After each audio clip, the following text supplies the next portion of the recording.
Assalamualaikum, we are from group 3. Today we are gonna present extraction of aluminium. This is our group member. First, Nur Intan binti Ismail. Second, Ivy Tan Chi Ying. Third, Akif Shazmil bin Anizan. And lastly, Abdul Qayyum bin Jamazuki.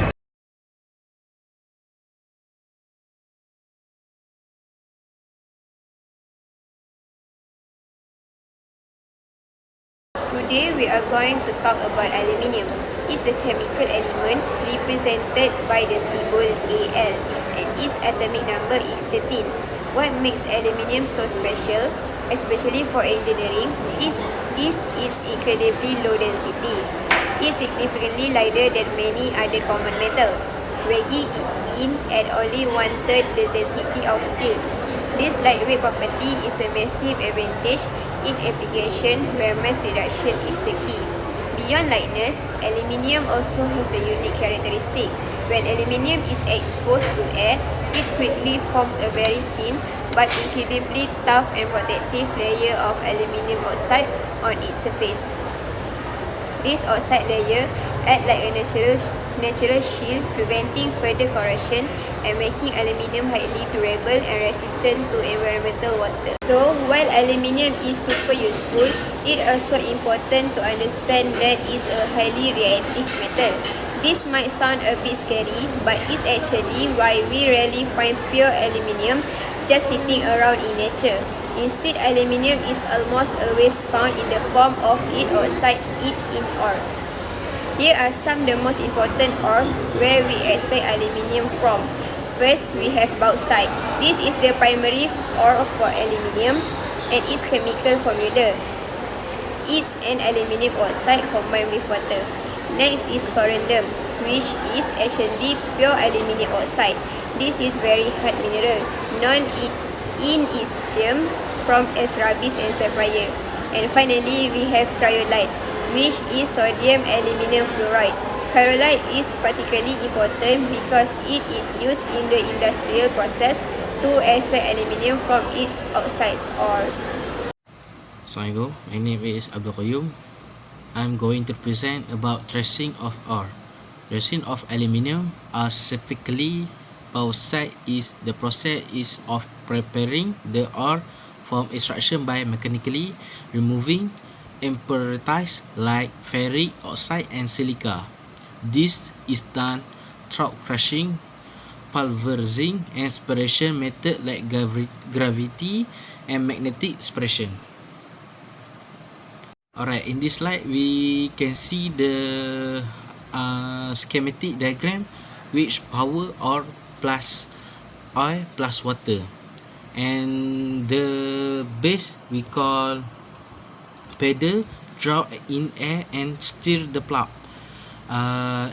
Air we go down, and rotation pedal, we make a rotation. We can see the light ore particle in front and is going out. We concentrate ore. Now we go into concentration of ore. Bauxite, the main source of aluminium, is first cleaned by removing impurities like silica through gravity and ferric oxide using magnet. After this initial cleaning, the ore undergoes a chemical process to become aluminium oxide, a white powder need to make aluminium.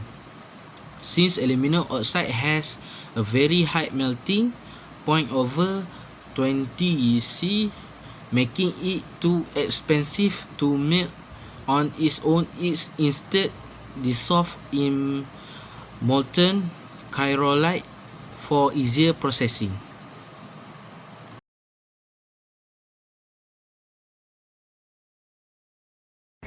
Now I'm going to present recyclable and sustainability properties and use of aluminium.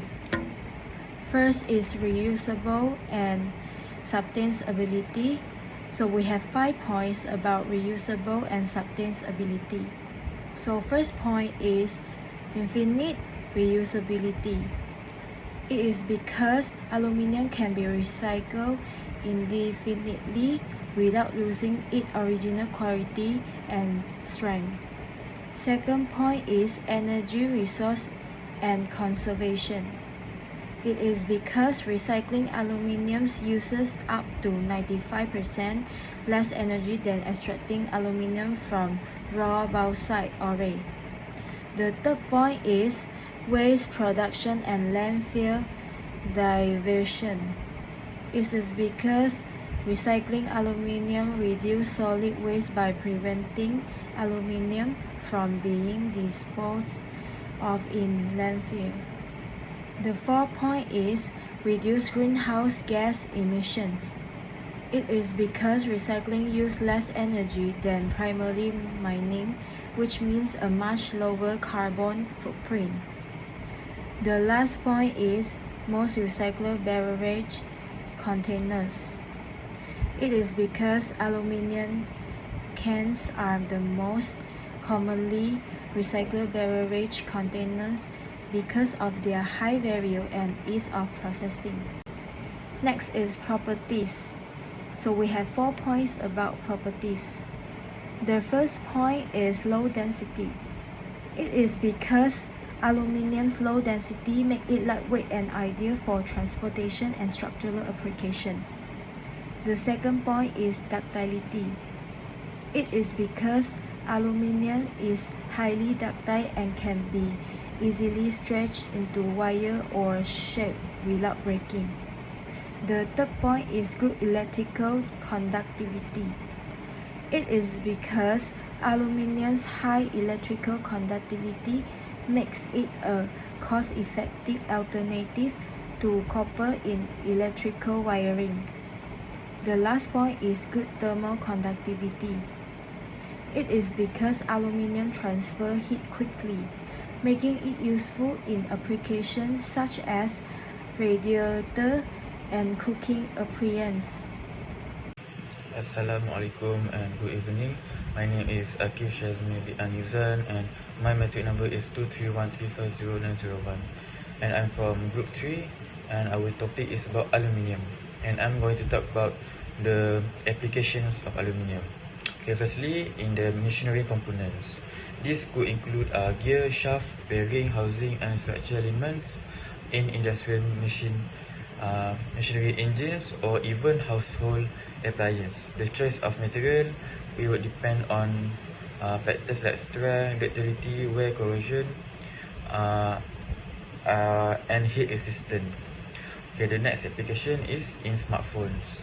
This could encompass the phone frame, internal component for such as support, heat dissipation, and even part of the camera module or connectors.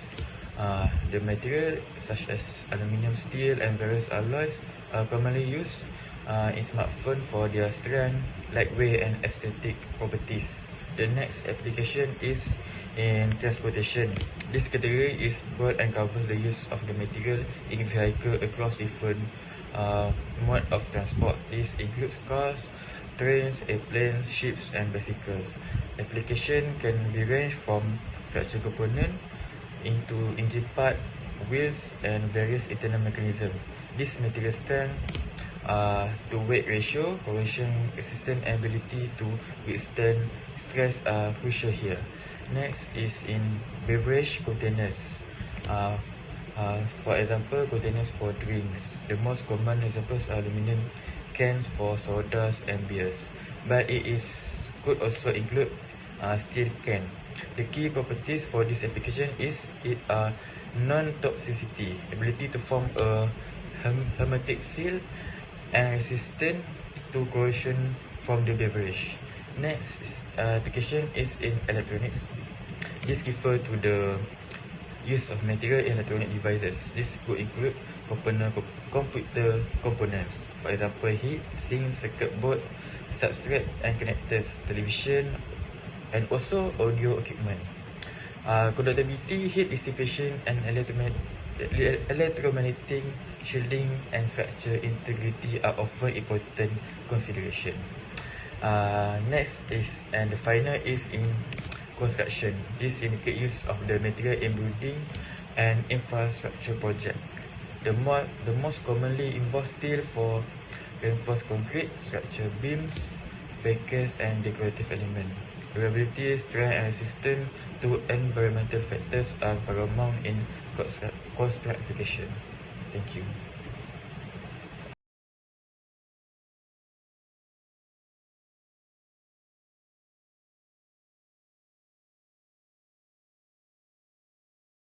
Okay, I'm going to talk about the advantages of aluminium. First is lightweight. The aluminium is significantly lighter than any other metals, making it ideal for application where weight is a concern, such as in aerospace and automotive industries. Next is corrosion resistant.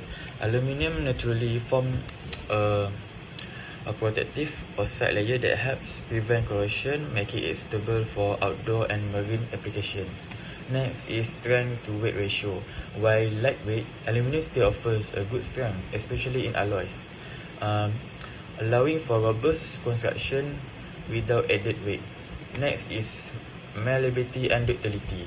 Aluminium can be easily shaped and molded, making it versatile for various manufacturing processes, including extrusion and casting. Next is good thermal and electrical conductivity. Aluminium is an excellent conductor for heat electricity, making it useful in electrical application and heat exchangers. Next is recyclability. Aluminium is highly recyclable without loss of properties, making it an environmental friendly choice. Lastly is non-toxic. Aluminium is a non-toxic and safe for food and beverage packaging. Okay, and also the disadvantage of aluminium. The cost. Aluminium can be more expensive than other material like steel, particularly when considering the price of raw materials and processing. Next is lower strength compared to some metals. While aluminium has a good strength to weight ratio, it is generally weaker than steel, which may limit its use in high stress application. Next is thermal expansion. Aluminium expands more than many other metals when heated, which can be a concern in application involving temperature fluctuation. Next is fatigue resistant. Aluminium can be more prone to fatigue failure under cyclic loading compared to some stronger metals. And next is surface damage. Aluminium can be scratched or dent more easily than harder metal, which may affect its aesthetic and functional properties. Lastly is welding challenge. While aluminium can be welded, it requires specific techniques and can be more challenging than welding steel due to its thermal properties. Thank you. And last, we have use of aluminium. And we have 4 uses of aluminium. First, aluminium can use in various applications in the fields of transportation. It is because aluminium have low density properties. Second, aluminium can use in the food industry. It is because aluminium is the most recycled beverage containers. And third, aluminium can use in the extraction of manganese and chromium from their oxides. And last, aluminium can use in electric transmissions as it is a good conductor of electricity.